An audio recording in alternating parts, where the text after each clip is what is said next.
கப்பல் கடலில் போய்கிட்டு இருக்கு. புயல், சூறாவளி, அலையெல்லாம் பெருசு பெருசாக ரொம்ப உயரமாக உண்டாகுது.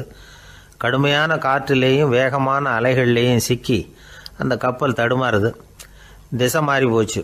எந்த பக்கம் போயிட்டு இருக்கிறோம்னே தெரியல. அந்த கப்பலை செலுத்திக்கிட்டு இருந்த மாலுமி ரொம்ப சாமர்த்தியமாக செயல்பட்டார். தன்னுடைய அறிவாற்றலையும் திறமையையும் முழுமையாக பயன்படுத்தினார்.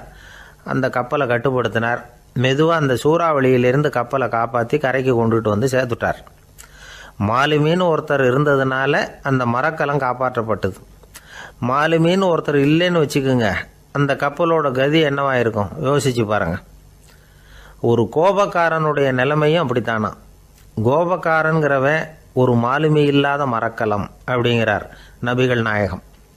கொந்தளிக்கிற கடலில் கொடுமையான அலைகளின் உச்சியில் அல்லல் படுகிற மரக்கலத்தை விட மோசமானது கோபக்காரனின் நிலைமை அப்படிங்கிறது அவருடைய கருத்து.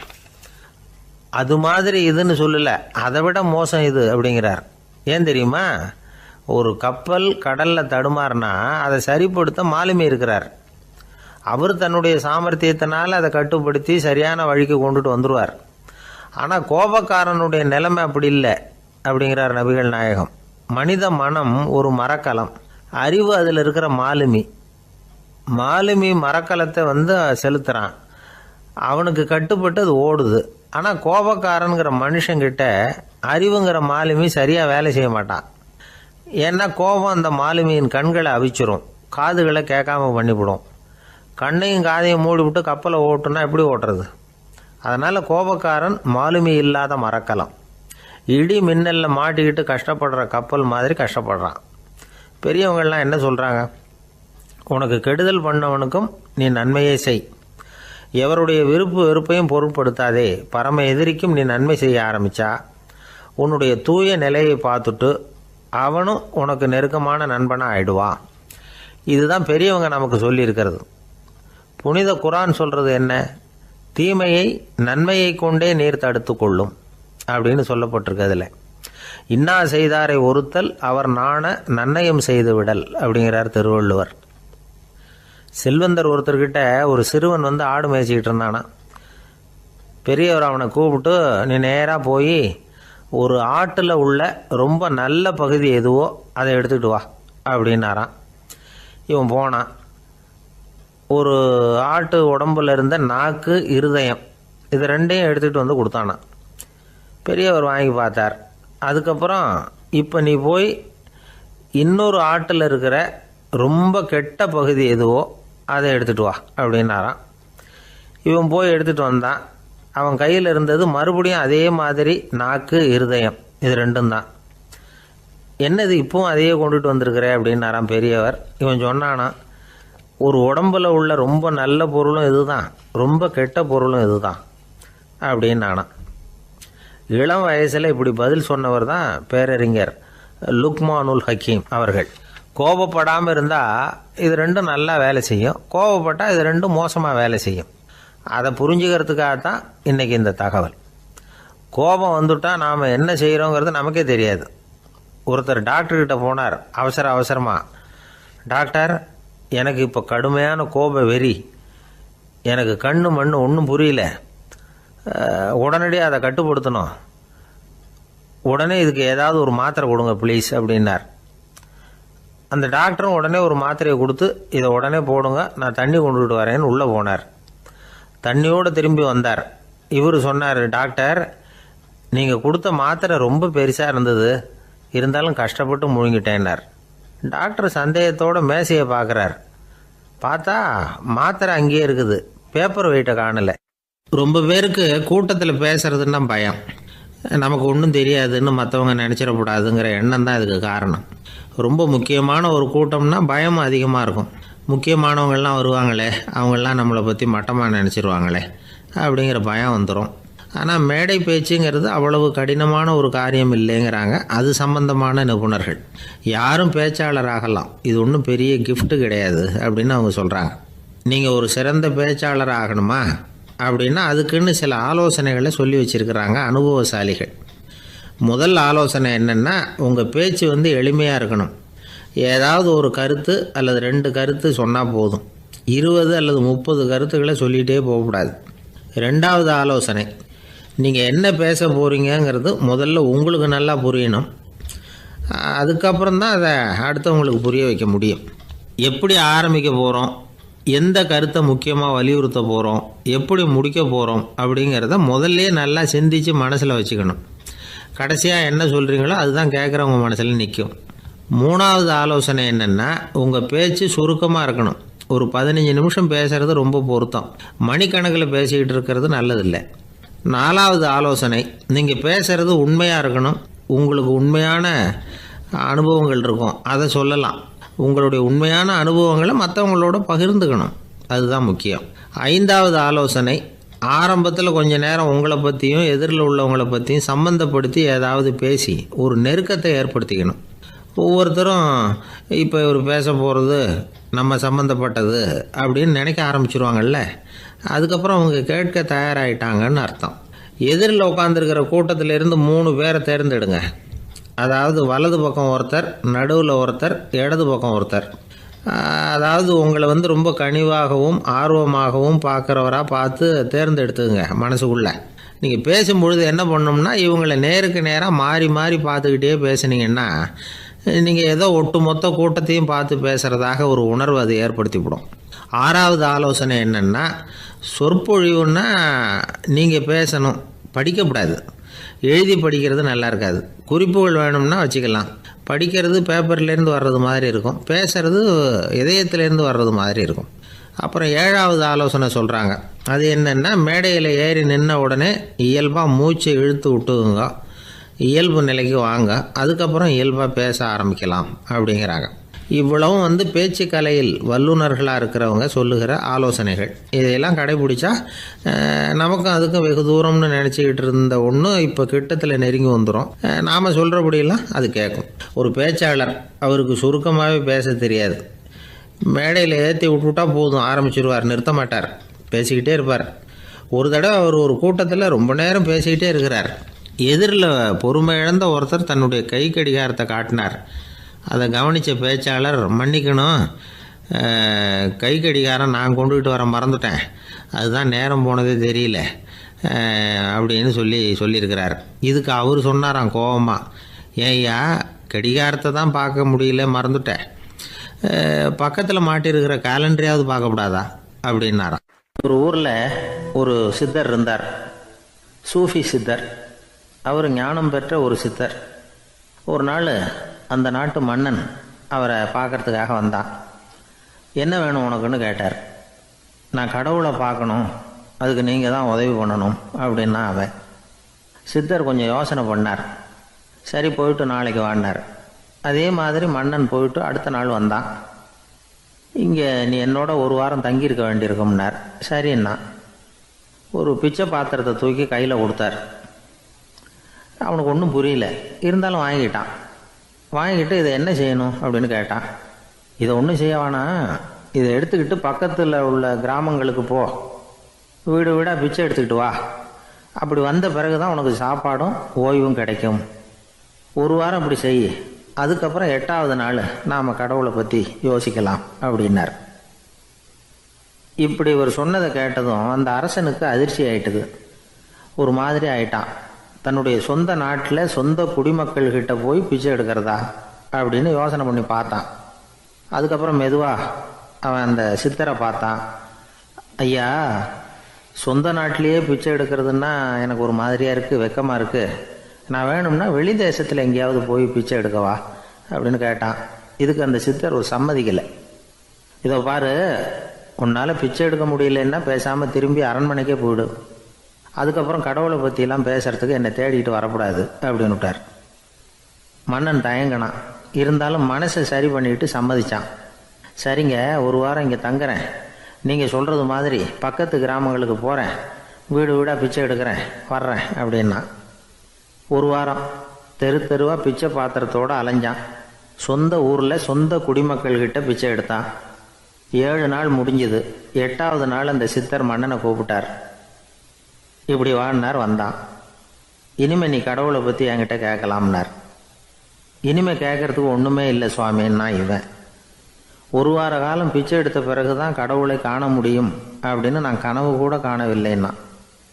அப்படின்னா நீ பிச்சை எடுத்த காலத்தில் அப்படி என்னதான் நடந்தது அப்படின்னு கேட்டார் அவர். சுவாமி, ஒரு வார காலம் பிச்சை எடுத்ததில் என்னுடைய ஆணவம் அழிஞ்சுட்டுது. அது இப்போ இருக்கிற இடமே தெரியல. இப்போ அதை காணவே காணோம். பிச்சைக்காரனாக இருந்தப்போ பெற்றதை மன்னனாக இருக்கும்போது பெற முடியாதுங்கிறத புரிஞ்சுக்கிட்டேன் அப்படின்னா மன்னன். அடக்கம் பிறந்தவுடன் தெய்வீக கதவுகள் திறந்து கொள்ளுகின்றன அப்படிங்கிறார் ஓஷோ. நம்மால் ஒருத்தன் ஆணவம் அழியணுங்கிறதுக்காக ஒரு திருவோட்டை எடுத்துக்கிட்டு தெரு தெருவாக பிச்சை எடுக்க ஆரம்பித்தான்.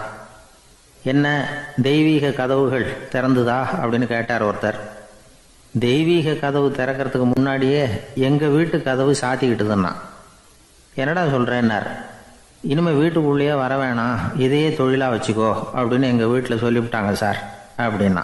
அர்ஜுனன் கேட்ட கேள்விக்கெல்லாம் பகவான் கண்ணன் பதில் சொன்னார். அதுக்கு பேர் பகவத்கீதை. அதே மாதிரி உத்தவன் கேட்ட கேள்விக்கும் அவர் பதில் சொல்லியிருக்கிறார். அதுக்கு என்ன பேருனா உத்தவ கீதைன்னு பேர். அது சரி, உத்தவன்னா யார்? கண்ணனுக்கு சின்ன வயசுலேருந்தே தேர் ஓட்டிக்கிட்டு இருந்தவன் அவன் தான். குருஷேத்திர போர் முடிஞ்சது. அதர்மத்தை அழித்து தர்மத்தை நிலைநாட்டி தர்மனுக்கு முடிச்சு விட்டினார் கண்ணபிரான். அதுக்கப்புறம் துவாரகைக்கு திரும்பினார். தான் வந்த காரியம் முடிஞ்சது. அதனால் இளமையிலிருந்தே தனக்கு தேரோட்டியாக இருந்து வந்த உத்தவனை கூப்பிட்டார்.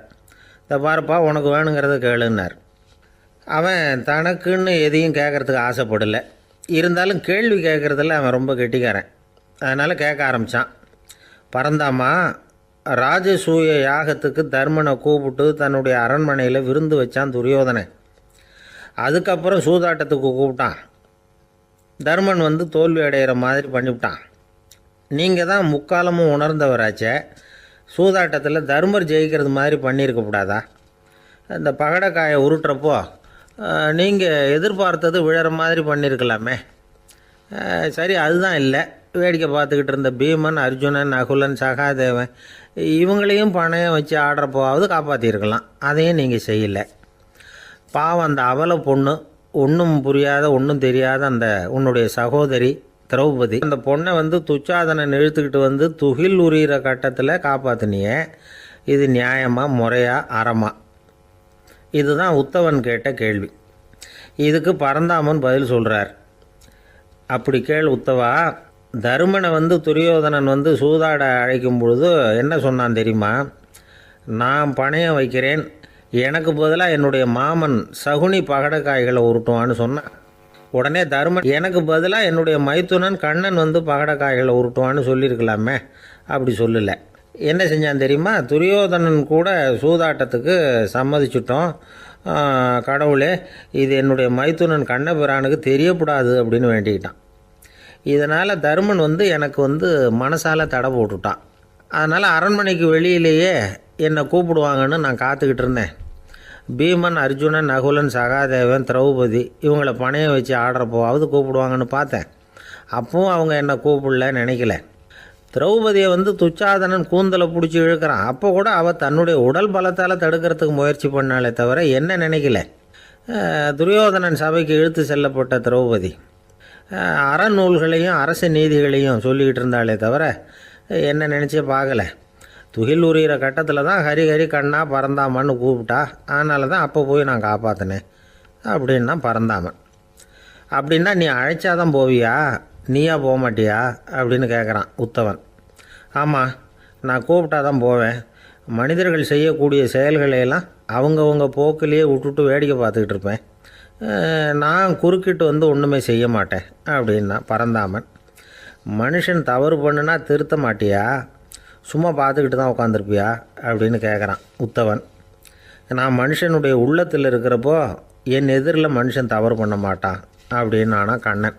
அதாவது யார் நினைக்கிறாங்களோ அவங்க உள்ளத்துலலாம் அவன் இருக்கிறான். அப்படி இருக்கிறப்போ தவறு செய்ய மனுஷன் அஞ்சுவான். இதுதான் உத்தவ கீதைங்கிறது. இந்த காலத்துலேயும் சில பேர் பகவான் மாதிரி அடுத்தவங்க கஷ்டப்படுறத வேடிக்கை பார்த்துக்கிட்டு இருக்கிறது உண்டு. அன்றைக்கி அப்படித்தான். நடுத்தெருவில் ஒரு திருடனை பிடிச்சி எல்லாரும் சேர்ந்து அடிச்சுக்கிட்டு இருக்கிறாங்க. ஒரு ஆள் மட்டும் தள்ளி நின்று அதை வேடிக்கை பார்த்துக்கிட்டு இருக்கான். பார்த்துக்கிட்டு சிரிச்சுக்கிட்டு இருக்கிறான். என்ன சார் இது, பாவம் அந்த ஆளை போட்டு அப்படி அடிக்கிறாங்களே அப்படின்னும். அடிக்கட்டும் சார், அவன் அடி வாங்க வேண்டிய ஆள் தான் அப்படின்னா அவன். ஏன் சார் அப்படி சொல்கிறீங்க அப்படின்னு கேட்டோம். பின்ன என்ன சார், நான் ஒருத்தர் பையில் இருந்த பர்ஸை எடுக்கிறதுக்கு முயற்சி பண்ணிக்கிட்டு இருந்தேன். அதுக்குள்ளே அவன் முந்திக்கிட்டு அபேஸ் பண்ணிவிட்டான். பர்ஸை அவன் எடுத்துட்டான். பார்க்கறது நான், எடுக்கிறது அவனா? என்ன சார் நியாயம் இது? நல்லா வாங்கட்டும் அப்படிங்கிறான். ஜெருசலேம் அங்கே உள்ள ஒரு தேவாலயம். அதில் உள்ள பலிபீடத்தின் முன்னாடி ஒரு பெட்டி உண்டு. அது காணிக்கை பெட்டி. ஆலயத்துக்கு வர்றவங்க பிரார்த்தனை பண்ணிவிட்டு திரும்பி போகிற சமயத்தில் அந்த பெட்டியில் காணிக்கை போடுவாங்க. அவங்களால எவ்வளவு முடியுமோ அவ்வளவு போடுறது வழக்கம். அவங்கவுங்க வசதிக்கு தகுந்த மாதிரி போடுவாங்க. வசதி உள்ளவங்களாக இருந்தாலும் சரி, வசதியே இல்லாத வறியவர்களாக இருந்தாலும் சரி, ஆலய காணிக்கை பெட்டியில் காசு போடுறது அவங்களுக்கு ரொம்ப பெருமையான ஒரு செயல். ஒரு சமயம் இயேசு தம்முடைய சீடர்களோடு அந்த ஆலயத்துக்கு வரார். அங்கே உட்காந்து ரொம்ப நேரம் வழிபாடு பண்ணிகிட்டு இருக்கிறார். சீடர்களும் அந்த ஜபத்தில் கலந்துக்கிட்டாங்க. வழிபாடு முடிஞ்சுது. இயேசு உட்காந்துருக்கிறார். காணிக்கை பெட்டியில் காசு போடுறவங்கள கவனிக்கிறார். சீடர்களும் அதையே கவனிச்சுக்கிட்டு இருக்கிறாங்க. ரொம்ப பேர் வரிசையாக வந்தாங்க. அவங்களால முடிஞ்ச அளவுக்கு காசு போட்டுட்டு அவங்க பாட்டுக்கு போய்கிட்டு இருக்கிறாங்க. வசதியானவங்க நிறைய பேர் வந்தாங்க. அதுக்கு மத்தியில் வயசான ஒரு அம்மா, அவங்களும் வந்து காசு போட்டுட்டு போகிறாங்க. இப்போ இயேசு தன்னுடைய சீடர்கள் பக்கம் திரும்பினார். ஒரு கேள்வி கேட்டார். இப்போ இந்த காணிக்கை பெட்டியில் நிறைய பேர் வந்து காசு போட்டுட்டு போகிறத நீங்கள் கவனிச்சிங்க. இன்றைக்கி இந்த காணிக்கை பெட்டியில் ரொம்பவும் அதிகமாக காசு போட்டது யார் அப்படின்னு கேட்டார். முதல்ல வந்தார ஒரு பெரிய மனுஷன், அவர் தான் அதிகமாக போட்டார் அப்படின்னார் ஒருத்தர். மூணாவதாக வந்தவர் தான் அதிகமாக போட்டார், நான் கவனித்தேன் அப்படின்னாரு இன்னொருத்தர். இப்படி ஆளுக்கு ஒரு விதமாக சொல்கிறாங்க. கடைசியாக இயேசு சொன்னாராம், இன்றைக்கு அந்த பெட்டியில் அதிகமாக காசு போட்டவங்க அந்த வயசான அம்மா தான் அப்படின்னாராம். சீடர்களுக்கு ஒன்றும் புரியல. அந்த அம்மா ரொம்பவும் ஏழையாச்சே, அவங்க எப்படி அதிகமாக காணிக்கை செலுத்த முடியும் அப்படிங்கிறது அவங்க சந்தேகம். இயேசு விளக்குனார். நிறைய பேர் வந்தாங்க, நிறையவே காசுகள் போட்டாங்க, அது உண்மைதான். ஆனால் அந்த அம்மா என்ன பண்ணாங்க கவனிச்சிங்களா? வந்தாங்க, தன்னுடைய காசு பையை திறந்தாங்க, அப்படியே கொட்டுனாங்க. அதில் இருந்தது ரெண்டு காசுகள் தான். அந்த 2 காசும் காணிக்கை பெட்டியில் விழுந்துட்டுது. மற்றவங்கள்லாம் தங்கள்கிட்ட இருந்த செல்வத்தின் ஒரு சிறு பகுதியை எடுத்து பெட்டியில் போட்டாங்க. ஆனால் இந்த அம்மா தன்கிட்ட என்ன இருந்ததோ அதை அப்படியே போட்டுட்டாங்க. தன்னுடைய பிழைப்புக்காக வச்சுருந்த அவ்வளவையும் இழக்கிறதுக்கு தயாராகிட்டாங்க. அவ்வளவு தாராள மனசு அவங்களுக்கு. அதனால் அவங்க செலுத்தின காணிக்கை தான் அளவில் அதிகம் அப்படின்னார். விலை மதிப்பில்லாத முத்து புதையல் ஒருத்தனுக்கு கிடைக்க போகுதுன்னு வச்சுக்கோங்க. அதன் மதிப்பை உணர்ந்தவன் என்ன பண்ணுவான்? அதை அடையிறதுக்காக தன்கிட்ட இருக்கிற எதையும் கொடுக்கறதுக்கு தயாராக இருப்பான் இல்லையா? அது மாதிரி தான் இதுவும் அப்படின்னார். உலக மதிப்பீடுகளை துரும்பா தூசியாக மதித்து அதையெல்லாம் உதறி விடுகிறவன் இறையருள் அப்படிங்கிற இணையில்லாத செல்வத்தை பெறுகிறான் அப்படிங்கிறது இதில் உள்ள கருத்து. இறைவனுக்காக இழப்பதுன்னா துன்பப்படுகிறவர்களுக்காக, ஏழைகளுக்காக, ஏதுமற்றவர்களுக்காக இழப்பது அப்படின்னு அர்த்தம். உங்கள் அயலானுக்கு நீங்கள் என்ன உதவி செய்தாலும் அதை எனக்கே செய்கிறீர்கள் அப்படின்னு இயேசு சொல்லியிருக்கிறார். அடுத்தவங்களுக்கு உதவணுங்கிற குணம் இன்னைக்கு ரொம்ப குறைஞ்சி போச்சு. ஒருத்தன் வாழைப்பழத்தோல் வழுக்கி கீழே விழுந்துட்டான். பக்கத்தில் இருந்த நண்பன் உடனே இவனை தூக்கிக்கிட்டு போய் ஆஸ்பத்திரியில் சேர்த்துட்டான். அதுக்கப்புறம் சொன்னான், நீ அந்த வாழைப்பழத்தோலில் காலை வைக்க போகிறத முன்னாடியே நான் கவனிச்சுட்டேன் அப்படின்னானா.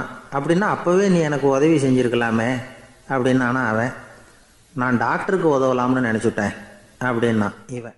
ஒரு வயசான அம்மா ஒரு நாள் ஃபோன் பண்ணாங்க.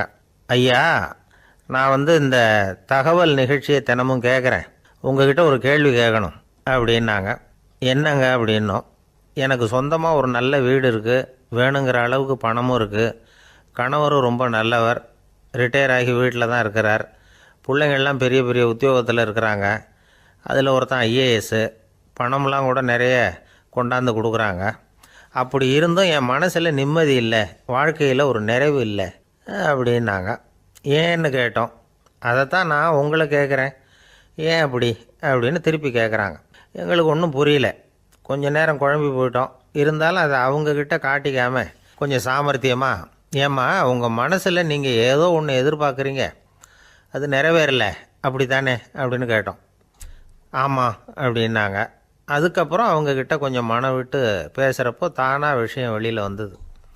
அதாவது அவங்க பிள்ளைங்க பெரிய பெரிய உத்தியோகத்தில் இருக்கிறதுனால அவசரமாக வந்து பார்த்துட்டு ஓடுறாங்களாம். ஆசையாக அம்மான்னு கூப்பிட்டுக்கிட்டு கிட்ட உட்காந்து கொஞ்ச நேரமாவது என்கிட்ட பேசினா தானே என் மனசு கொஞ்சம் நிம்மதியாக இருக்கும். அது அவங்களுக்கு தெரிய மாட்டேங்குதே அப்படிங்கிறாங்க. இதுதான் அவங்களுடைய ஏக்கம். இந்த ஏக்கம் அந்த தாயின் மனசில் இருந்துக்கிட்டு இருக்குது. இப்படி மகனுடைய அன்புக்காக மட்டுமே ஏங்குற தாய்மார்கள் பல பேர் இருக்கிறாங்க இந்த உலகத்தில். இதை நினைக்கிறப்போ ஒரு வெளிநாட்டு நாடோடி கதை ஞாபகத்தில் வருது. அதாவது கடவுள் படைப்பு தொழிலில் ரொம்ப மும்முரமாக ஈடுபட்டுக்கிட்டு இருந்தாராம்.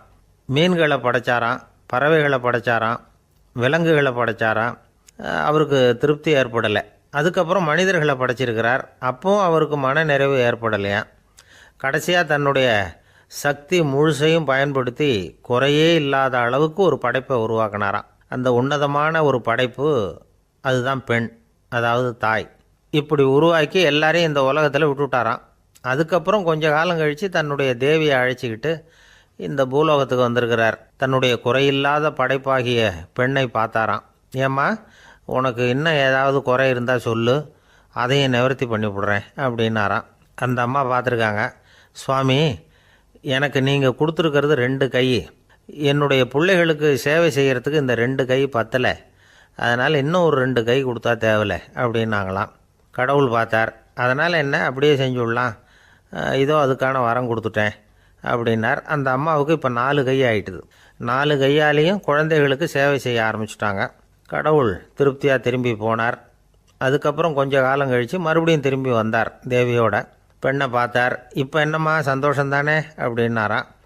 அதுக்கு அந்த அம்மா, சந்தோஷந்தான், இருந்தாலும் இப்போ எனக்கு இருக்கிற 2 காலும் போதில்லை, இன்னும் ஒரு 2 கால் இருந்தால் தேவையில்லை, நிறைய ஓடி ஆடி பிள்ளைகளுக்காக வேலை செய்ய வேண்டியிருக்குது அப்படின்னாங்களாம். சரின்னு சொல்லி 4 கால் இருக்கிறது மாதிரி செஞ்சுட்டு போயிட்டார் கடவுள். மறுபடியும் கொஞ்ச நாள் கழித்து தேவி சொன்னாங்க கடவுள்கிட்ட, நீங்கள் என்ன தான் முயற்சி பண்ணினாலும் முழுமையான ஒரு படைப்பை உங்களால் உருவாக்க முடியாது, அப்படி தான் நான் நினைக்கிறேன் அப்படின்னாங்களாம். அப்படியா சொல்கிறேன், வா அந்த பொண்ணை பார்த்துட்டு வருவோம் அப்படின்னு புறப்பட்டு இங்கே வந்தாங்களாம். இங்கே பார்த்தா 4 கால் 4 கையோடு அந்த பொண்ணு ஒரு செவுத்தில் சாஞ்சி உட்காந்து அழுதுகிட்டு இருக்குது. இப்போ தேவி அந்த பொண்ணை சுட்டி காட்டி கடவுள்கிட்ட கேட்டாங்களாம், ஏங்க நீங்கள் அந்த பொண்ணுக்கு கையை கொடுத்தீங்க, காலை கொடுத்தீங்க, சரி, அந்த கண்ணீரையும் எதுக்காக கொடுத்தீங்க அப்படின்னு கேட்டாங்களாம். அதுக்கு கடவுள் சொன்னாராம், கையை கொடுத்தது நான் தான், காலை கொடுத்தது நான் தான், ஆனால் அந்த கண்ணீரை கொடுத்தது நான் இல்லை, அதை கொடுத்தது அந்த அம்மாவோட பிள்ளைங்க அப்படின்னாராம். இன்றைக்கும் அப்படி தான் பல பிள்ளைங்க அவங்க அம்மாவுக்கு கண்ணீரை தான் கொடுத்துக்கிட்டு இருக்கிறாங்க. அம்மாவை மதிக்கிற பிள்ளைங்க தான் இன்றைக்கி நல்லபடியாக இருக்கிறாங்கங்கிறது அவங்களுக்கு தெரியறதில்ல. இந்த காலத்து பிள்ளையாண்டான் ஒருத்தன் அவங்க அம்மாக்கிட்டேயும் நல்ல பிள்ளையாக நடந்துக்குவான், மனைவிக்கிட்டேயும் நல்ல கணவனாக நடந்துக்குவான், ரொம்ப சாமர்த்தியம். ஒரு நாள் அவங்ககிட்ட கேட்டாங்க, ஏன்பா உங்கள் அம்மாவும் உன் மனைவியும் சண்டை போட்டுக்கிட்டா நீ எந்த பக்கம் அப்படின்னாங்களாம். வீட்டுக்கு வெளிப்பக்கம் அப்படின்னானா அவன். அங்கே ஒரு புதர் தெரியுது இல்லையா, இந்த புதருக்குள்ளே ஒரு சிங்கம் இருக்குது, அந்த பக்கமாக நான் போகிறப்போ வர்றப்போலாம் அது என்கிட்ட வம்பு வளர்க்குது, தகராறு செய்யுது, என் மேலே பாயுது, என்னை தாக்குது, ஏன்னு தெரியல அப்படின்னுது. இதை கேட்டதும் அந்த குரங்கு சொல்லிச்சு, இனிமேல் கவலைப்படாத, இந்த தடவை நான் உன்னை காப்பாற்றுறேன்னுது.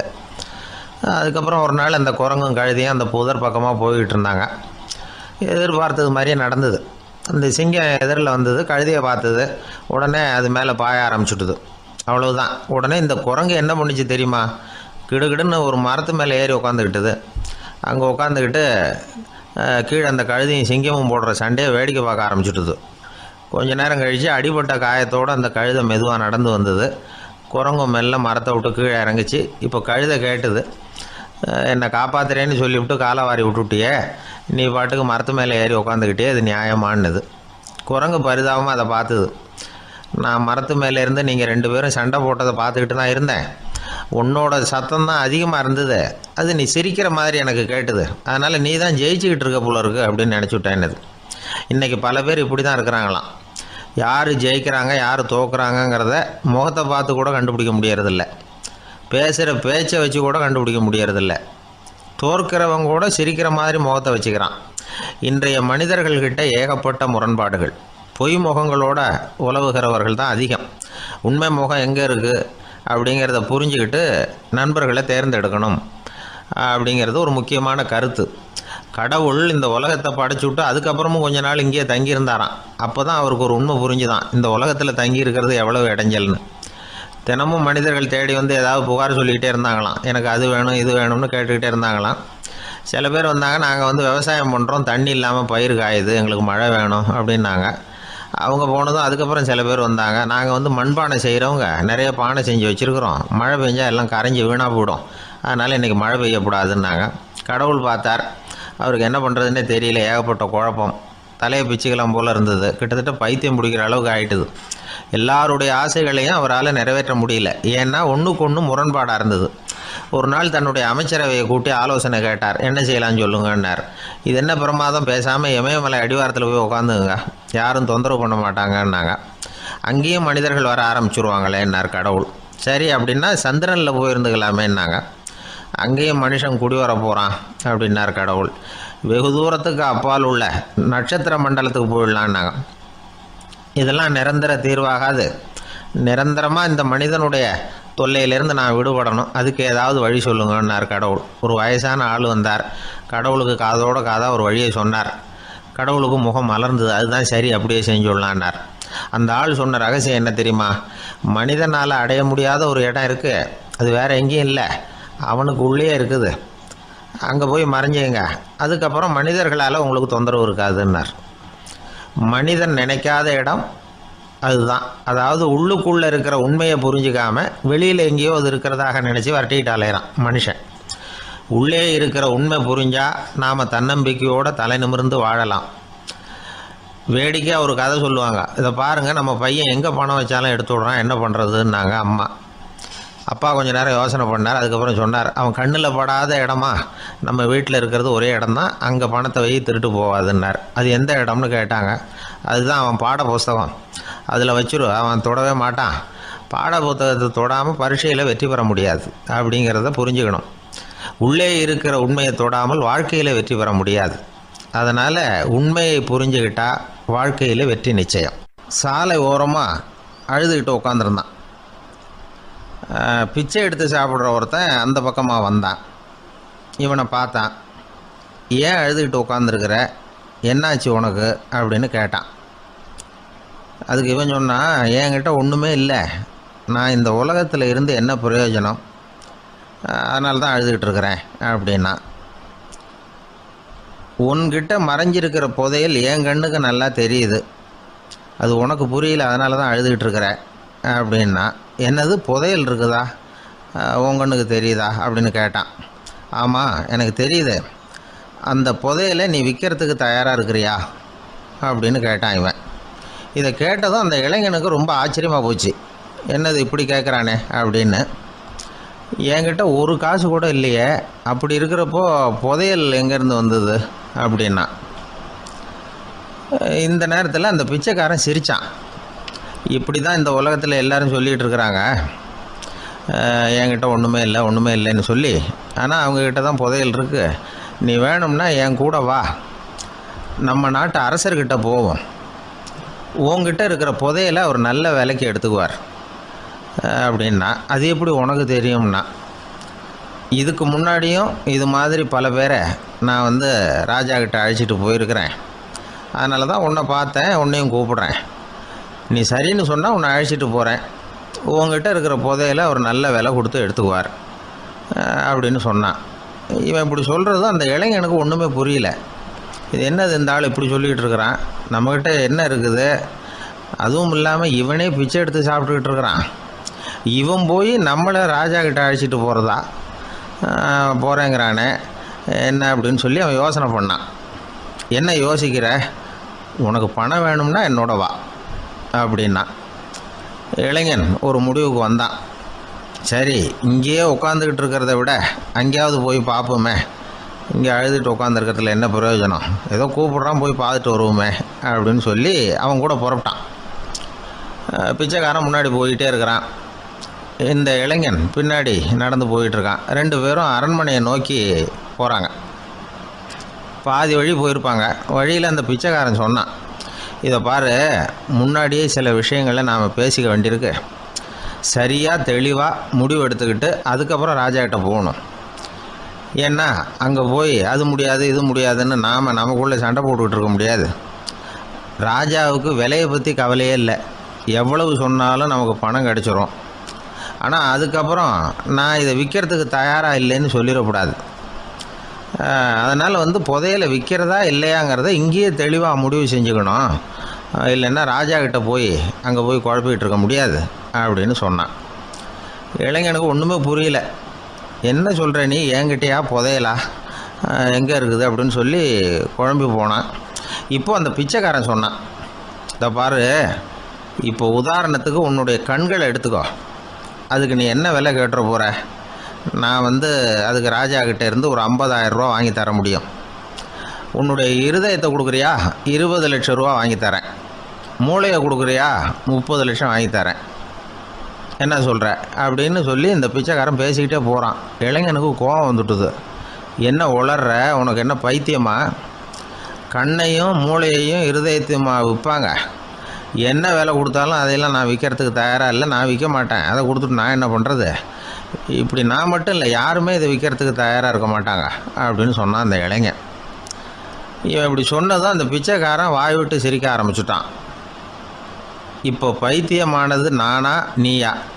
லட்சக்கணக்கான கோடிக்கணக்கான ரூபாய் பொறுமானம் உள்ள பொருள்களை உங்ககிட்டயே வச்சுக்கிட்டு விற்க முடியாதுன்னு சொல்கிற நீ தான் ஏழை.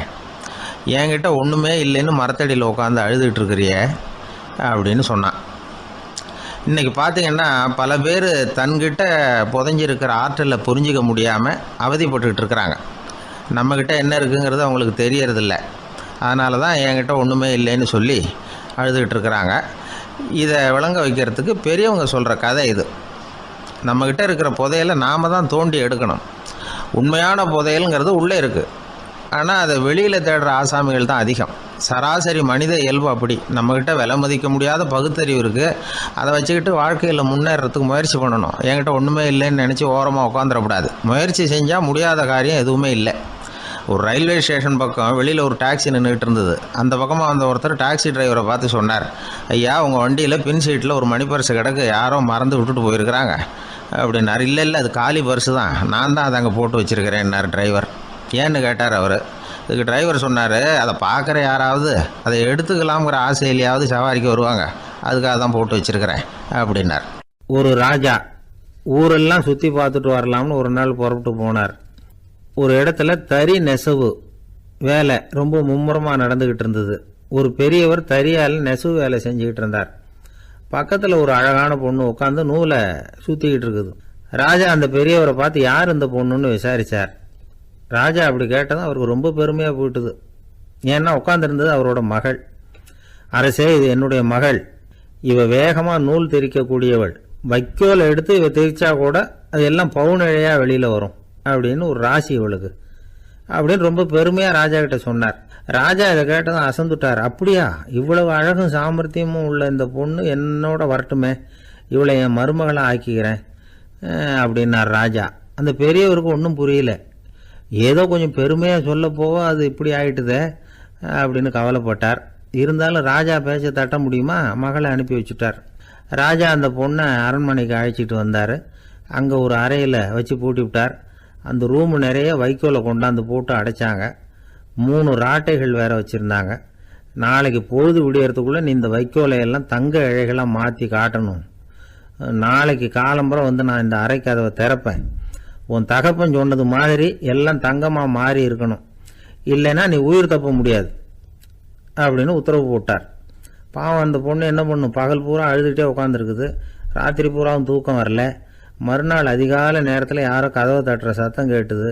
பயந்துக்கிட்டே கதவை திறக்கிறா. திறந்து பார்த்தா வெளியில் 3 அவலட்சணமான பெண்கள். ஒருத்திக்கு கால் அகலமாக முறை மாதிரி இருக்குது, இன்னொருத்திக்கு கட்டை விரல் கரண்டி மாதிரி பெருசாக இருக்குது, 3ஆவது பொண்ணுக்கு உதடு தடித்து ரப்பர் மாதிரி தொங்கிக்கிட்டு இருக்கு. யார் நீங்கள், உங்களுக்கு என்ன வேணும் அப்படின்னு கேட்குது இந்த பொண்ணு.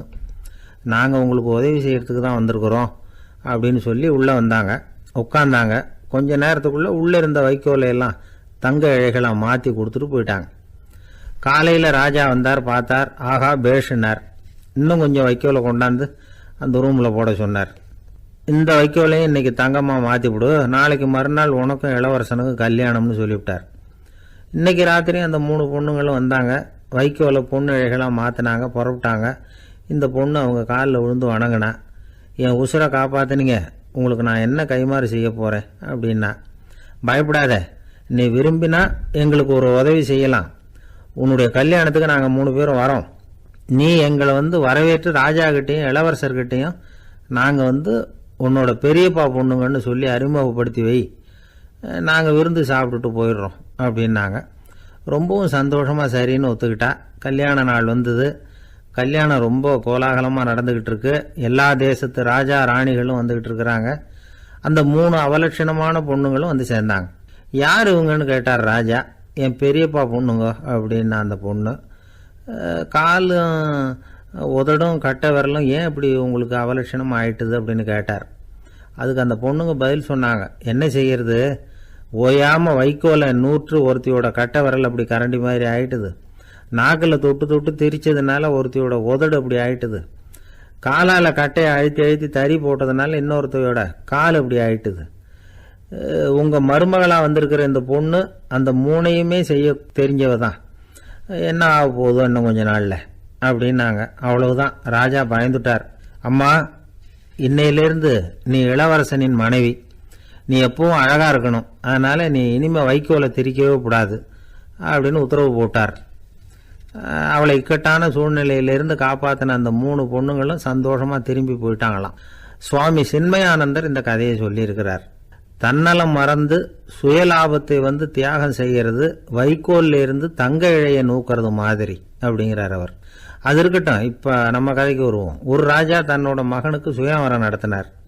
எல்லா தேசத்திலிருந்தும் ராஜகுமாரர்கள் வந்திருந்தாங்க.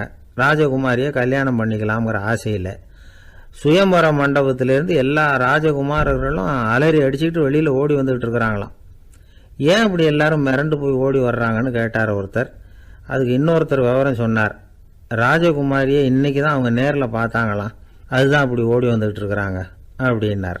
காசி மாநகரத்தை பிரம்மதத்தன் அப்படிங்கிற ராஜா ஆட்சி பண்ணிட்டு வந்தார்.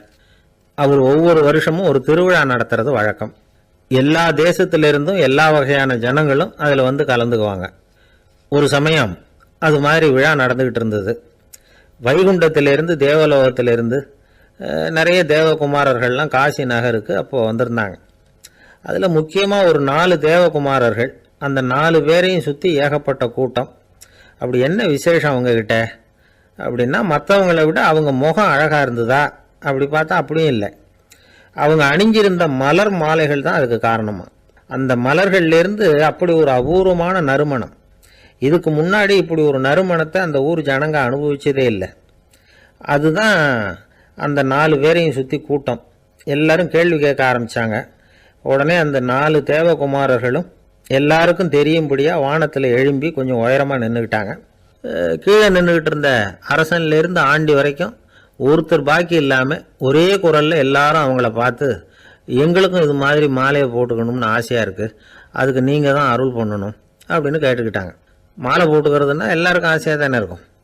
அந்த 4 தேவகுமாரர்களில் ஒருத்தர் புத்தர் பிரான்.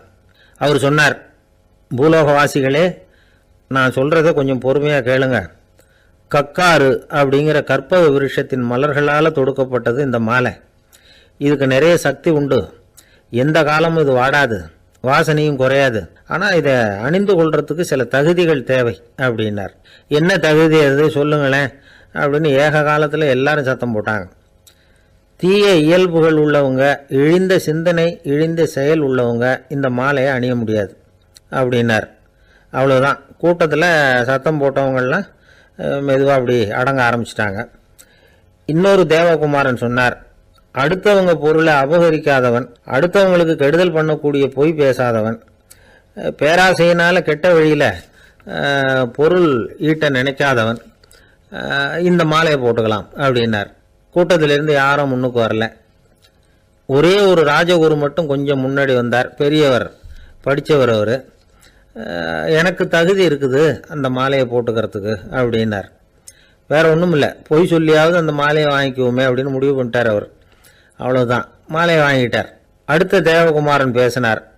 யாருக்கு திடமான அறிவும் மனமும் இருக்குதோ, யாருக்கு நல்ல காரியங்களில் அசையாத ஈடுபாடு இருக்குதோ, நல்ல அரிய பொருள்களை தனியாக தான் மட்டும் அனுபவிக்க விரும்பாதவர் யாரோ அவர் முன்னாடி வந்து இந்த மாலையை வாங்கிக்கலாம் அப்படின்னார். அந்த தகுதியும் எனக்கு இருக்குன்னார் ராஜகுரு. மாலையை வாங்கி போட்டுக்கிட்டார். இன்னொரு ராஜகுமாரன் பேச ஆரம்பித்தார். அறநெறியில் செல்வம் சேர்க்கணும், ஆடம்பர பொருள்களுக்கு அடிமையாகக்கூடாது, வெற்றி அடைஞ்சாலும் கர்வம் வரக்கூடாது, அப்படிப்பட்டவங்க இந்த மாலையை போட்டுக்கலாம்னார். துணிஞ்சு போய் சொல்லி அதையும் வாங்கி கழுத்தில் போட்டுக்கிட்டார் இந்த ராஜகுரு. இன்னொரு ராஜகுமாரன் சொன்னார், சான்றோர்களை நிந்திக்காதவங்க, புறம் பேசாதவங்க இந்த மாலையை போட்டுக்கலாம்னார். அதையும் வாங்கி போட்டுக்கிட்டார். திருவிழா முடிஞ்சுது, எல்லாரும் திரும்பி போயிட்டாங்க. மறுநாள் ராஜகுரு 4 மாலைகளையும் போட்டுக்கிட்டு ராஜசபைக்கு வரார். வந்தவர் ரொம்ப அவஸ்தையோடு வர்றார். மாலையெல்லாம் வாடி போயிட்டுது, வாசனை எதுவும் கிடையாது. அது மட்டும் இல்லை, அவருக்கு கடுமையான தலைவலி வேற வந்துட்டுது. துடிச்சு போயிட்டார். மாலையை கழட்டவும் முடியல. ஜனங்கள்லாம் அவரை பார்த்து சிரிக்க ஆரம்பிச்சிட்டாங்க. என்னத்துக்கு ஆசைப்படணும், ஏன் இப்படி கஷ்டப்படணும் அப்படின்னு. ராஜா பார்த்தார். மறுபடியும் விழாவுக்கு ஏற்பாடு பண்ணினார். தேவகுமாரர்கள்லாம் வந்தாங்க. ராஜகுரு வந்தார். மக்கள் முன்னிலையில் அவங்க காலில் விழுந்தார், மன்னிப்பு கேட்டுக்கிட்டார். இந்த மாலையை போட்டுக்கிற தகுதி எனக்கு இல்லை. தகுதி இல்லாத ஒருத்தன் தகாத தகுதியை பொய் மூலம் பெறணும்னு ஆசைப்படுறாங்களே, அவங்களுக்கெல்லாம் என்னுடைய தண்டனை ஒரு எச்சரிக்கையாக இருக்கட்டும்னார். அதுக்கப்புறம் தேவகுமாரர்கள் அவர் கழுத்தில் இருக்கிற மாலையை கழட்டினாங்களாம். அந்த மாலைகளும் பழையபடி மனம் கொடுக்க ஆரம்பிச்சுட்டு தான்.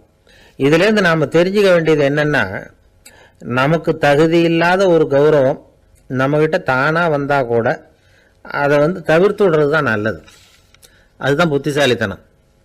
ஒருத்தர் வந்தார். சார், எங்கள் இலக்கிய மன்ற விழாவுக்கு நீங்கள் வந்து தலைமை தாங்கணும்னார். உடனே இவர் சொன்னார், பேச்சாளர், சார், இலக்கியத்தை பற்றி பேசுகிற தகுதி எனக்கு இல்லையே அப்படின்னார். உடனே அவர் கூப்பிட வந்தவர் சொன்னார், அந்த தகுதி உங்களுக்கு இல்லைங்கிறது எங்களுக்கும் தெரியும் சார், அதனால தான் உங்களை தலைமை தாங்க கூப்பிட்றேன் அப்படின்னார். அது சரி, தலைமைன்னா அதுக்கு இவர் என்னதான் அர்த்தம் பண்ணுறாருன்னு தெரியல. ஒரு பெரிய பியானோ கலைஞர் வியன்னாவில் இருந்தார். ரொம்ப புகழ்பெற்ற இசை கலைஞர் அவர். இங்கிலாந்து மகாராணி விக்டோரியா அவருடைய சங்கீதத்தை கேட்கணும்னு ஆசைப்பட்டாங்க. அவரை அரண்மனைக்கு கூப்பிட்டாங்களாம். பியானோ வாசிக்க சொல்லி கேட்டாங்களாம். இவரும் ரொம்ப பிரமாதமாக வாய்ச்சி காட்டியிருக்கார். உடனே பாராட்டி பரிசுகள்லாம் கொடுத்து அனுப்புனாங்களாம். அந்த இசையை கேட்கறதுல அரசிக்கு ரொம்பவும் ஆர்வம் உண்டு. அதனால் அதுக்கப்புறமும் அந்த கலைஞர் அடிக்கடி அரண்மனைக்கு வர வேண்டிய அவசியம் ஏற்பட்டது. ஏன்னா அரசி கூப்பிட ஆரம்பித்தாங்க.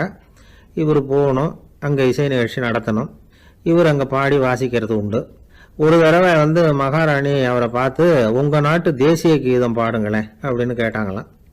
உடனே அவர் தன்னுடைய நாடான ஆஸ்திரியாவின் தேசிய கீதத்தை பாடியிருக்கிறார். அவர் பாட ஆரம்பித்த உடனே மகாராணி எழுந்திரிச்சு நின்னாங்களாம். அதுக்கு மரியாதை செலுத்துகிற நோக்கத்தோட பாட்டு முடிகிற வரைக்கும் அப்படியே நின்றுக்கிட்டு இருந்தாங்களாம். இதுதான் அந்த அரசியினுடைய பெருந்தன்மை. அதாவது நாட்டுப்பற்றுங்கிறது அந்த அளவுக்கு அப்படி இருக்கணும். இப்படி ஒரு அரசியே நம்ம நாட்டு தேசிய கீதத்துக்கு எழுந்திரிச்சு நின்று மரியாதை செலுத்துகிறாங்க அப்படிங்கிறத புரிஞ்சுக்கும் பொழுது அந்த முதிய கலைஞரின் மகிழ்ச்சிக்கு அளவே இல்லையாம்.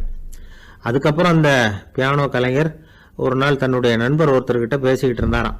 அப்போ சொன்னாராம், மகாராணியார் வந்து எனக்கு எவ்வளவோ பரிசுகள்லாம் கொடுத்துருக்குறாங்க. ஒரு தடவை எனக்கு வைரக்கல் பதித்த அணி ஒன்றை கூட பரிசாக கொடுத்தாங்க. ஆனால் அதை விட உயர்ந்த விலை மதிக்க முடியாத அணி என்ன தெரியுமா? நான் என்னுடைய நாட்டு தேசிய கீதத்தை நான் பாடுறப்போ அவங்க எழுந்திரிச்சு நின்று மரியாதை செலுத்தினாங்களே, அதுதான் எனக்கு கிடைச்ச மிகப்பெரிய பரிசு அப்படின்னாராம். எனக்கு தெரிஞ்ச சங்கீத வித்வான் ஒருத்தர் இருக்கார். சமீபத்தில் ஒரு நாள் அவரை பார்த்தேன். எப்படி போயிட்டுருக்கு உங்கள் தொழில் அப்படின்னு கேட்டேன். ரொம்பவும் வித்தியாசமாக போயிட்டுருக்குங்க அப்படின்னார். என்ன சொல்கிறீங்க அப்படின்னேன். முன்னாடியெல்லாம் நான் பாடினா எதிரில் இருக்கிறவங்க தான் எழுந்திரிச்சு போயிட்டு இருந்தாங்க. இப்போ எப்படின்னா நான் பாட ஆரம்பிச்சுட்டா உடனே பக்கவாத்தியக்காரனே எழுந்திரிச்சு போயிடுறான் அப்படின்னார் ரொம்ப வேதனையோட. என்னை விட யோக்கியம் இந்த உலகத்தில் வேற யாரும் இல்லை சார் அப்படின்னார் ஒருத்தர். அவரை விட அயோக்கியன் வேற யாரும் இருக்க முடியாதுங்கிற முடிவுக்கு கேட்டவங்க வந்துட்டாங்களாம். மனுஷனுக்கு இருக்கிற ஒரு மிகப்பெரிய குறையே தன்கிட்ட இருக்கிற குறை அவனுக்கு தெரியாமல் போகிறது தான். ஆனால் அடுத்தவங்ககிட்ட இருக்கிற குறை இவனுக்கு தெளிவாக தெரிஞ்சிடும். ஒரு ஒட்டகம் ஒரு கொக்கை பார்த்து ஒரு கேள்வி கேட்டுதான். என்ன கேள்வி தெரியுமா? உன் கழுத்து ஏன் இப்படி வளைஞ்சி போயிருக்குது அப்படின்னு கேட்டிருக்கு. இதுக்கு உடம்பே வளைச்சல். இது போய் கொக்கை கிண்டல் பண்ணுது. இன்னைக்கு மனித சுபாவமும் கிட்டத்தட்ட இப்படி தான் இருக்குது. இந்த உலகத்தில் குறையில்லாத மனிதர்கள் யாரும் கிடையாது, நாம் உள்பட அப்படிங்கிறத முதல்ல நாம் நல்லா புரிஞ்சுக்கணும். ஒரு ஊரில் ஒரு விற்பனை நிலையம் இருந்தது. செல்ல பிராணிகளை விற்பனை செய்கிற நிலையம் அது. நாய், கிளி, பூனை இப்படி நிறைய வச்சு விற்பனை பண்ணிகிட்டு இருக்கிறாங்க. நாய்க்குட்டி விற்பனை செய்கிற பகுதியில் ஒரு சிறுவன் நின்றுக்கிட்டு இருந்தான். விற்பனை செய்கிற ஆளுகிட்ட விலை கேட்டுக்கிட்டு இருந்தான். அதுவும் இருக்குதே, அந்த நாய்க்குட்டி என்ன விலை அப்படின்னு கேட்டானா. 1000 ரூபா அப்படின்னாரான். சரி, அது வேணாம், இது என்ன விலைன்னு இருக்கான். 500 ரூபா அப்படின்னாரான். இந்த சின்ன பையன் கையில் வச்சுருந்தது வெறும் 50 ரூபா தான். அதனால் இதை விட குறைச்சலாக கிடைக்குமான்னு பார்த்துருக்கான். அந்த கடையில் ஒரு மூலையில் சரியாக கவனிக்கப்படாமல் ஒரு நாய்க்குட்டி படுத்து கிடந்தது. பாவமாக கத்திக்கிட்டு இருந்தது. அதை பார்த்ததுமே இவனுக்கு அது ரொம்ப பிடிச்சி போச்சு. உடனே அந்த கடைக்காரரை பார்த்து, அதுவும் அந்த மூலையில் படுத்து கிடக்குதே அந்த நாய்க்குட்டி என்ன விலை அப்படின்னு கேட்டிருக்கான். தம்பி, அது ஒரு கால் ஊனம், அதனால் அது உன்னோட குதித்து விளையாடவோ ஓடுறதோ அதால் முடியாத காரியம் அப்படின்ட்டுருக்கார் அவர். அது தெரிஞ்சுதாங்க கேட்குறேன், அதோட விலை என்ன அதை மட்டும் சொல்லுங்களேன் அப்படின்ட்டுருக்கான். தம்பி, இது கால் ஊனம் உள்ள ஒரு நாய். இதை போய் காசு கொடுத்து வாங்கிறதுக்கு யாராவது பிரியப்படுவாங்களா? இதை நான் உனக்கு இலவசமாகவே தர்றேன், எடுத்துகிட்டு போ அப்படின்னாரான். இதை கேட்டதும் அந்த சிறுவனுக்கு கோபம் வந்துட்டு தான். நீங்கள் ஒன்றும் சும்மா கொடுக்க வேணாம், இந்தாங்க 50 ரூபா, இதை வச்சுக்கிட்டு நாய்க்குட்டியை கொடுங்க அப்படின்ட்டுருக்கான். அவருக்கு ஒன்றும் புரியல, ஆச்சரியமாக இருந்தது. சரின்னு பணத்தை வாங்கிட்டு நாய்க்குட்டியை தூக்கி கொடுத்தார். அந்த சிறுவன் அந்த நாய்க்குட்டியை 2 கையாலையும் வாங்கினா, மார்போட பிரியமாக சேர்த்து அணைச்சிக்கிட்டான். தெருவில் இறங்கி நடக்கிறான். அப்படி நடக்கும்பொழுது தான் பார்க்குறார், கடைக்காரர் ஆச்சரியமாக அவனை பார்க்குறார். அப்போ தான் அவருக்கு ஒரு விஷயம் புரியுது. அந்த சிறுவன் தெருவில் நாய்க்குட்டியை மார்போடு அணைச்சிக்கிட்டு விந்தி விந்தி நடந்து போய்கிட்டு இருக்கிறான். ஆமாம், அவனுக்கும் ஒரு கால் ஊனம். இந்த நாய்க்குட்டியை யாருமே வாங்க மாட்டாங்கன்னு நினச்சிக்கிட்டு இருந்தார். குறையுள்ள அதுக்கும் ஒரு எஜமானன் கிடச்சிட்டான். அதனால் ஊனம் ஒரு குறை இல்லை அப்படிங்கிற உண்மையை அந்த கடைக்காரர் புரிஞ்சுக்கிட்டாராம். நம்மால் ஒருத்தர் கொஞ்சம் வயசானவர், எழுந்திரிச்சு சரியாக நடக்க முடியாது, சாய்வு நாற்காலியிலேயே எப்பவும் உட்காந்துருப்பார். அவர் தனக்கு துணையாக ஒரு நாயை பக்கத்தில் வச்சுருந்தார். அதுவும் ரொம்ப வயசான ஒரு நாய், எழுந்திரிக்கவே சிரமப்படும், நடக்கவும் முடியாது. அவர் பக்கத்திலே இதுவும் சோர்ந்து போய் படுத்து கிடக்கும். அந்த பெரியவரை பார்க்க வந்த ஒருத்தர் கேட்டார், ஏங்க, ஒரு சின்ன பையனை உங்களுக்கு துணையாக வச்சுக்கப்படாதா? இந்த நாயை உங்களுக்கு பாதுகாப்பாக வச்சுருக்கிறீங்களே, உங்களுக்கு ஒரு ஆபத்துன்னா இது எப்படி உங்களுக்கு உதவ முடியும் அப்படின்னார். அப்போ அவர் சொன்னாராம், எனக்கு ஒரு ஆபத்துன்னா அந்த சமயத்தில் இந்த நாய் என்னை தனியாக விட்டுட்டு ஓடி போயிடாமல் இருக்கணும்ல, அதுக்காக தான் இதை நான் வச்சுருக்கிறேன் அப்படின்னாராம். ஒரு தடவை நாரதர் ஒரு தெரு வழியாக போய்கிட்டு இருந்தார். வழியில் ஒருத்தர் வேத சாஸ்திரம்லாம் படிச்சுக்கிட்டு உட்காந்துருந்தார். அவர் நாரதரை பார்த்து, எங்கே போயிட்டுருக்குறீங்கன்னு கேட்டார். கடவுளை பார்த்துட்டு வரலாம்னு போயிட்டுருக்கிறேன் அப்படின்னார் நாரதர். அப்படின்னா அவர்கிட்ட எனக்கு எப்போ முக்தி கிடைக்கும்னு கேட்டுட்டு வாங்களேன் அப்படின்னார் இவர். சரி, கேட்டு வரேன் அப்படின்னு சொல்லிவிட்டு நாரதர் நடந்தார். கொஞ்ச தூரத்தில் ஒரு மரத்தடியில் ஒரு தொழிலாளி செருப்பு தைச்சிக்கிட்டு உட்காந்துருந்தார். அந்த ஆளும் அதே மாதிரி கேட்டுக்கிட்டார், எனக்கு எப்போ முக்தி கிடைக்கும்னு கடவுள்கிட்ட கேட்டுக்கிட்டு வாங்களேன்னார். அவர்கிட்டையும் சரின்னு சொல்லிவிட்டு நாரதர் நேராக வைகுண்டத்துக்கு வந்து சேர்ந்தார். கடவுளை பார்த்தார். இவங்க 2 பேரும் சொல்லி அனுப்பின விஷயத்தை பற்றி கேட்டார். அதுக்கு கடவுள் சொன்னார், அந்த செருப்பு தைக்கிற தொழிலாளி உடல் நீத்ததும் உடனே என்னை வந்து அடைவான். ஆனால் அந்த சாஸ்திரம் படித்த ஆள் இப்போதைக்கு என்கிட்ட வந்து சேரமாட்டான். அவன் இன்னமும் பல பிறவிகள் எடுத்து அங்கேயே இருக்க வேண்டியிருக்குது. எப்போ இங்கே வந்து சேருவான்னு எனக்கே தெரியாது அப்படின்னார். நாரதருக்கு இதோட ரகசியம் என்னங்கிறது புரியல. எனக்கு ஒன்றும் புரியலையேன்னாரான் கடவுள்கிட்ட. சீக்கிரம் புரிஞ்சுக்குவேன், நீ திரும்பி போகிறப்போ நான் இங்கே வைகுண்டத்தில் என்ன செஞ்சுக்கிட்டு இருக்கேன்னு கேட்டால், ஒரு ஊசியின் துவாரத்தில் ஒரு யானையை கோத்துக்கிட்டு இருக்கிறேன்னு அவங்கக்கிட்ட சொல்லு அப்படின்னார் கடவுள் சிரிச்சுக்கிட்டே. நாரதர் பூமிக்கு திரும்பினார். கடவுளை பார்த்தீங்களா, எப்படி இருக்கார் அப்படின்னு விசாரித்தார் வேத சாஸ்திரம் படித்தவர். ஓ பகவானா, அவர் யானையை ஊசியின் காதில் நுழைச்சிக்கிட்டு இருக்கிறார் பார்த்தேன்னார் நாரதர். ஊசி காதில் யானையா, அது எப்படி முடியும்? நீங்கள் சொல்கிறத நான் நம்ப மாட்டேன்னு விட்டார் அவர். சரி, இந்த ஆளுக்கு இறைவன் பேரில் நம்பிக்கை இல்லை அப்படிங்கிறத நாரதர் புரிஞ்சுக்கிட்டார். அடுத்தபடியாக அந்த தொழிலாளி இருந்த இடத்துக்கு போனார். இறைவனை பார்த்தீங்களான்னு கேட்டார் அவர். பார்த்தேன், ஒரு ஊசி துவாரத்தில் யானையை கோத்துக்கிட்டு இருந்தார் அப்படின்னு சொல்லிவிட்டு நாரதர் அந்த ஆள் முகத்தை கவனித்தார். அந்த தொழிலாளி இதை கேட்டுட்டு கொஞ்சம் கூட ஆச்சரியப்படலை. அவரால் முடியாத காரியம் கூட உண்டானார். என்ன இப்படி சொல்கிற, ஊசியின் துவாரத்தில் யானையை கோக்க முடியும்னு நீ நம்புறியா அப்படின்னு கேட்டார் நாரதர். நிச்சயமாக நம்புகிறேன்னார் அவர். அது எப்படி அப்படின்னு கேட்டார் இவர். இதோ பாருங்கள், நான் இந்த ஆலமரத்தடியில் தான் தினமும் உட்காந்துருக்கிறேன். தினமும் இந்த மரத்திலிருந்து எவ்வளவோ பழம் கீழே விழுது. இந்த பழத்தில் இருக்கிற ஒவ்வொரு விதையிலேயும் உள்ள ஒரு ஆலமரம் இருக்குது. ஒரு சின்ன விதைக்குள்ள ஒரு பெரிய ஆலமரம் இருக்க முடியுங்கிறப்ப ஊசி துவாரத்தில் கடவுள் வந்து யானையை நுழைய வச்சாருங்கிறத ஒத்துக்கிறதுல என்ன கஷ்டம் இருக்குது அப்படின்னு ரொம்ப சர்வசாதாரணமாக பதில் சொன்னாராம் அந்த தொழிலாளி. நாரதர் யோசனை பண்ணார், இந்த தொழிலாளி வேத சாஸ்திரங்களையெல்லாம் படிக்கலைன்னா கூட அறிவுபூர்வமாக சிந்திச்சு இறைவனை நம்புகிறான். அதனால தான் கடவுள் இந்த ஆளுக்கு சீக்கிரம் முக்தி கிடைக்கும்னு சொன்னார் அப்படிங்கிறத புரிஞ்சுக்கிட்டாராம். இந்த கதையில் வர்ற கடவுள், நாரதர், வைகுண்டம் இதெல்லாம் ஒரு பக்கம் இருக்கட்டும், ஒரு சின்ன விதைக்குள்ளே ஒரு பெரிய ஆலமரம் தூங்கிக்கிட்டு இருக்கு அப்படிங்கிற உண்மை, அந்தரத்தில் 1000 கிரகங்கள் சுற்றிக்கிட்டு இருக்குங்கிற உண்மை, இதெல்லாம் வந்து நாம் பார்த்துக்கிட்டு தானே இருக்கிறோம். இந்த உண்மைகள் வந்து அதிசயமாக நமக்கு தெரியறதுனால அதை வந்து நம்பாமல் இருந்துட முடியாது. இயற்கையை பரிபூர்ணமாக நம்புங்கள், அந்த நம்பிக்கையே நம்ம வாழ்க்கைக்கு ஆதாரம் அப்படிங்கிறத விளக்கறதுக்காக தான் இந்த கதை. இந்த காலத்தில் நம்ம பிள்ளைங்களுக்கெல்லாம் இது மாதிரி நம்பிக்கை அதிகமாகவே இருக்குது. ஒரு நாள் ஒரு சின்ன பையன்கிட்ட கேட்டேன், ஏன்பா கடவுள் வந்து ஒரு பானைக்குள்ளே ஒரு யானையை நுழைய வச்சுட்டாருன்னு சொன்னால் அதை நீ நம்புவியா அப்படின்னு கேட்டோம். நம்புவேன் சார், அது ஒன்றும் பெரிய அதிசயம் இல்லைன்னா. எப்படிறான்னு கேட்டோம். எப்படின்னா அந்த பானை வந்து அந்த யானையை விட பெருசாக இருந்திருக்கும், அவ்வளவுதான் அப்படின்னு சொல்கிறான். ஒரு தீக்குச்சி தீப்பெட்டியை பார்த்து கேட்டுதான், நாம் 2 பேரும் தானே உரசிக்கிறோம், ஆனால் நான் மட்டும் தீ பிடிச்சி எரிஞ்சு போகிறேன், நீ அப்படியே இருக்கிறியே அப்படின்னு தான். அதுக்கு தீப்பெட்டி சொல்லியிருக்குது, உனக்கு தலையில் கணம் இருக்குது அதனால் அழிஞ்சு போகிற அப்படின்னு தான். எப்படி இருக்கு பாருங்கள் இந்த பதில்.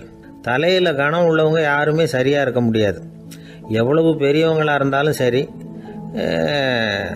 ரொம்ப கஷ்டம்தான் அது. கர்வம்ங்கிறது கூடவே கூடாது. இதை விளக்கறதுக்கு மகான் ஒருத்தர் ஒரு சம்பவத்தை சொல்கிறார். அர்ஜுனன் வந்து தீர்த்த யாத்திரை பண்ணானா, அப்போ தென்னிந்தியாவுக்கு வந்திருக்கிறான். ராமேஸ்வரத்துக்கு போனப்போ அங்கே இலங்கைக்கு கல்லுலாம் அடுக்கி போடப்பட்டிருந்த பாலத்தை பார்த்தானா. ஒரு சின்ன குரங்கு அதுக்கு பக்கத்தில் விளையாடிக்கிட்டு இருந்திருக்கு. அதை பார்த்துட்டு அர்ஜுனன் சிரிச்சிருக்கான். ஏன் சிரிக்கிறேன்னு கேட்டிருக்கு அந்த குரங்கு. ராமன் மிகச்சிறந்த வில் வீரன், அப்படி இருக்கிறப்போ அவன் வந்து இலங்கைக்கு அம்புகளாலேயே ஒரு பாலம் கட்டியிருக்கலாம். அதை விட்டுட்டு போயும் உன்ன மாதிரி குரங்குகளை துணையாக வச்சுக்கிட்டு இப்படி ஒரு கருங்கல் பாலத்தை கட்டியிருக்கிறானே அப்படின்னு. நானா அம்புகளால் பாலம் கட்ட முடியுமா அப்படின்னு கேட்டுதான் குரங்கு. ஏன் முடியாது, என்னால் முடியுமேன்னு இருக்கான் அர்ஜுனன். அம்பால் பாலம் கட்டலாம், இருந்தாலும் என்ன மாதிரி குரங்குகள் ஏறி நடந்தா அது தாங்குமா? அதனால தான் ராமர் வந்து கருங்கல் பாலமே கட்டினார் அப்படின்றது குரங்கு சொல்லிச்சான். அப்படியே சொல்கிற, நான் வேணும்னா இப்போ அம்புகளாலேயே ஒரு பாலத்தை கட்டுறேன், நீ அது மேலே ஏறி நடந்து பார். பாலம் விழுந்துட்டுதுன்னா நான் தீ மூட்டி அதில் குதித்து உயிர் தியாகம் பண்ணி விட்றேன் அப்படின்னு நான் ரொம்ப கோபமாக. உடனே அந்த சின்ன குரங்கு பெரிய உருவம் எடுத்துட்டு தான் கையில் கதையோடு அர்ஜுனன் முன்னாடி நிற்கிறான் அனுமன். பார்த்தா, என்னுடைய தலைவர் ராமரையா இழிவாக பேசுகிற, நீ இப்போ பாலம் கட்டு, நான் என்னுடைய பலத்தை காட்டுறேன் அப்படின்னு அனுமன். அர்ஜுனன் வந்து தன்னுடைய காண்டிபத்தை எடுக்கிறான், சரமாரியா அம்புகளை விடுறான். அதெல்லாம் ஒன்றோட ஒன்று கோத்துக்கிட்டு அப்படியே பாலம் மாதிரி நிற்கிது. அர்ஜுனன் தலை நிமிர்ந்து நின்னான். அனுமன் வந்து உயர கிளம்பி அங்கேருந்து பாலத்தில் வந்து பொத்துன்னு இறங்கினான். பாலம் அப்படியே நொறுங்கி போச்சு தூள் தூளாக. என்ன அர்ஜுனா, இப்போ என்ன செய்ய போகிற அப்படின்னு ஏளனமா. அர்ஜுனன் தலையை தொங்க போட்டுக்கிட்டான். சொன்னபடி தீ மூட்டி அதில் குதிக்கிறதுக்காக 3 தடவை சுற்றி வந்தான். அப்போது கிருஷ்ணர் அங்கே வந்தார். என்ன அர்ஜுனா, என்ன நடக்குது, என்ன இது அப்படின்னு ஒன்றும் தெரியாத மாதிரி கேட்டார். அர்ஜுனன் வாயை திறக்கிறதுக்கு முன்னாடி அனுமன் வாயை திறந்தான், நடந்ததை சொன்னான். அர்ஜுனன் சவால் விட்டபடி உயிர் திறந்தே ஆகணும்னு அனுமன். கிருஷ்ணர் யோசனை பண்ணார். நல்லது, இந்த சவால் விட்டதுக்கும் நடந்ததுக்கும் யார் சாட்சி? பெரியவர் ஒருத்தரை சாட்சியாக வச்சுக்கிட்டல்லவா நீங்கள் இந்த போட்டியை நடத்தியிருக்கணும் அப்படின்னார். அதனால் என்ன, இப்போ மறுபடியும் அந்த போட்டியை நடத்திவிட்டா போச்சு, என்னால் அந்த அம்பு பாலத்தை நொறுக்க முடியாதா அப்படின்னு அனுமன். சரி, இப்போ மறுபடியும் அது நடக்கட்டும்னார் கிருஷ்ணர். அர்ஜுனன் அம்பு பாலம் அமைச்சான். அனுமன் ஏறி குதிச்சான். பாலம் அசைஞ்சு கொடுக்கவே இல்லை, அவ்வளோ உறுதியாக இருக்குது. இப்போ அனுமன் தலையை குனிஞ்சிக்கிட்டான். அர்ஜுனன் நன்றியோடு நிமிர்ந்து பார்த்தான். கிருஷ்ணருடைய தோள்கள்லேயும் முதுகள்லேயும் ரத்தம். என்ன சுவாமி, என்ன நடந்ததுன்னு நான் பதறி போய், உன் அம்பு பாலத்தை நான் தான் முட்டு கொடுத்து தாங்கிக்கிட்டு இருந்தேன். அனுமன் குதிச்சப்போ என் மேலே ஏற்பட்ட காயங்கள் இவை. பின்ன உன்னுடைய அம்பு பாலத்தினாலேயா பாலம் நின்றுதுன்னு நினைக்கிற அப்படின்னாராம். முதல்ல வந்து அர்ஜுனன், அப்புறம் அனுமன் 2 பேருக்குமே கர்வ பங்கம் ஆயிட்டு தான். அதாவது அவங்கக்கிட்ட இருந்த கர்வம் போயிட்டுது. யாராக இருந்தாலும் கர்வம் கூடாதுங்கிறத இதிலேருந்து நாம் புரிஞ்சுக்கணும். இந்த காலத்தில் நாமெல்லாம் எந்த விஷயத்துக்கெல்லாம் கர்வப்பட்டுக்கிட்டு இருக்கோம் தெரியுமா? 2 பெண்கள் தங்களுடைய கணவன்மார்களை பற்றி ரொம்ப பெருமையாக பேசிக்கிட்டாங்களாம். அதில் ஒரு அம்மா சொல்லியிருக்கு, என் வீட்டுக்காரர்கிட்ட எந்த சப்ஜெக்ட் கொடுத்தாலும் சரி அந்த விஷயத்தை பற்றி அழகாக 1 மணி நேரம் பேசுவார் அப்படின்னாங்களாம். உடனே இன்னொரு அம்மா, அது என்ன பிரமாதம், என் வீட்டுக்காரருக்கு சப்ஜெக்டே தேவையில்லை, விஷயமே இல்லாமல் நாள் பூரா பேசிக்கிட்டு இருப்பார் அப்படின்னாங்களாம். ஒரு காடு, நல்ல மரம்லாம் செழிச்சு இருந்தது. அப்படிப்பட்ட காட்டில் ஒரு சாது இருந்தார். அவர் எப்படின்னா எப்பவும் ஒரு மரத்தடியில் உட்காந்துருப்பார். ஏன்னா அவருடைய இருப்பிடமே அதுதான். அவர் என்ன பண்ணுவார், 3 கல் வச்சுருந்தார். செங்கல் மாதிரி இருக்கும், ஆனால் அதை விட கொஞ்சம் பெருசாக இருக்கும். எதுக்கு அந்த 3 கல்லுன்னா அதுதான் அவருடைய படுக்கை. அதாவது தூங்குறப்ப ஒரு கல்லை தலைக்கு கீழே வச்சுக்குவார், இன்னொரு கல்லை இடுப்புக்கு கீழே வச்சுக்குவார், இன்னொரு கல்லை காலுக்கு கீழே வச்சுக்குவார். உடம்பை அப்படியே ஒரு தகட்டால் மூடிக்குவார், அப்படியே தூங்கி போடுவார். மழை பெய்யுதுன்னு வச்சுங்க, அவர் உடம்பு 3 கல் மேலே இருக்குதா, அதனால் தண்ணி அடியில் ஓடி போடும், உடம்பு நனையாது. மேலே தகடு இருக்கிறதுனால மழையும் உடம்புல படாது. அவர் தூக்கமும் கிடாது, நிம்மதியாக தூங்குவார். பகலில் அந்த 3 கல்லையும் ஒரு சேர ஒரு அடுப்பு மாதிரி வச்சு அது மேலே உட்காந்துக்குவார். அதனால் பாம்பு பூச்சி எதுவும் அவரை தொந்தரவு பண்ணுறதில்ல, அது பாட்டுக்கு நடந்து போயிடும். அவர் பாட்டுக்கு நிம்மதியாக இருப்பார். யாராவது எதையாவது கொண்டுகிட்டு கொடுத்தா அதை வாங்கி சாப்பிடுவார், அவ்வளவுதான். ஒரு நாள் அந்த நாட்டு அரசன் காட்டுக்கு வேட்டையாட வந்தான். அந்த வழியாக வந்தப்போ இந்த சாது படுத்துருக்கிறத பார்த்தான், பரிதாபப்பட்டான். ஐயோ பாவம், இவர் இப்படி இந்த கல் மேலே உடம்பை வச்சுக்கிட்டு தூங்குறாரு, என்ன பாடுபடுவார், இவரை நாம் அரண்மனைக்கு அழைச்சிட்டு போய் சுகமாக நிம்மதியாக இருக்கிறதுக்கு வழி செஞ்சு கொடுப்போம், அது ரொம்ப நல்லாயிருக்கும் அப்படின்னு நினச்சான். அப்படி நினச்சிக்கிட்டே அரண்மனைக்கு வந்துட்டான். அதுக்கப்புறம் ஒரு பல்லக்கையும் 2 சேவகர்களையும் காட்டுக்கு அனுப்பி அந்த சாதுவை மெதுவாக இங்கே அழைச்சிட்டு வந்துடுங்க அப்படின்னு சொல்லி அனுப்பி வச்சான். இவங்க போய் அவர்கிட்ட விவரத்தை சொன்னாங்க. எனக்கு என்னத்துக்கு அரண்மனை வாசம் அப்படின்னார். இருந்தாலும் மன்னர் உத்தரவு, நீங்கள் அவசியம் வரணும் அப்படின்னாங்க இவங்க. சரின்னு சொல்லிவிட்டு வேறு வழி இல்லாமல் புறப்பட்டார். புறப்படும் பொழுது என்ன பண்ணாருன்னா, மறக்காமல் அந்த 3 கல் ஒரு தகடு அதையும் எடுத்து பல்லக்கில் வச்சுக்கிட்டார். என்னத்துக்கு இதையெல்லாம் எடுத்து வைக்கிறாரு அப்படின்னு சொல்லி அவங்க யோசனை பண்ணாங்க. இருந்தாலும் அதை பற்றி ஒன்றும் கேட்கல. பேசாமல் அவரை அழைச்சிட்டு போய் அரண்மனையில் விட்டுட்டாங்க. அரசன் ஓடி வந்தான், வரவேற்றான், அறுசுவை உணவு படைத்தான். அவர் படுக்கிறதுக்கு தங்க கட்டில், பட்டு மெத்தை, இப்படி எல்லாம் ஏற்பாடு பண்ணி வச்சான். இங்கே படுத்து ஓய்வு எடுத்துங்க அப்படின்னு சொல்லிவிட்டு அவன் பாட்டு போயிட்டான். மறுநாள் காலையில் பார்க்குறான், சாது படுத்துருக்கிறார். எப்படி தெரியுமா, அந்த பட்டு மெத்தை மேலே 3 கல்லையும் வச்சு வழக்கம் போலவே அது மேலே படுத்துருக்கிறார். அதுக்கு மேலே தகடு. அரசன் பார்த்துட்டு அதிர்ச்சி ஆகிட்டான். என்ன சுவாமி இப்படி அப்படின்னா, சாது சொன்னார், எனக்கு தேவையும் இல்லை குறையும் இல்லை, எல்லா இடத்துலையும் எனக்கு ஒரே மகிழ்ச்சி தான் அப்படின்னார். மகிழ்ச்சிங்கிறது தங்க கட்டிலேயோ பட்டு மெத்தையிலையோ இல்லை, அது மனசில் இருக்கிற ஒரு விஷயம். உண்மையான மகிழ்ச்சிக்கு வழி மனப்பக்குவம் அப்படிங்கிறது அந்த அரசனுக்கு புரிஞ்சுதான். இந்த காலத்தில் ஒரு சாமியார், அவரை தேடி ஒரு சீடன் வந்தான். என்னாச்சு தெரியுமா, சுவாமி எனக்கு நிம்மதி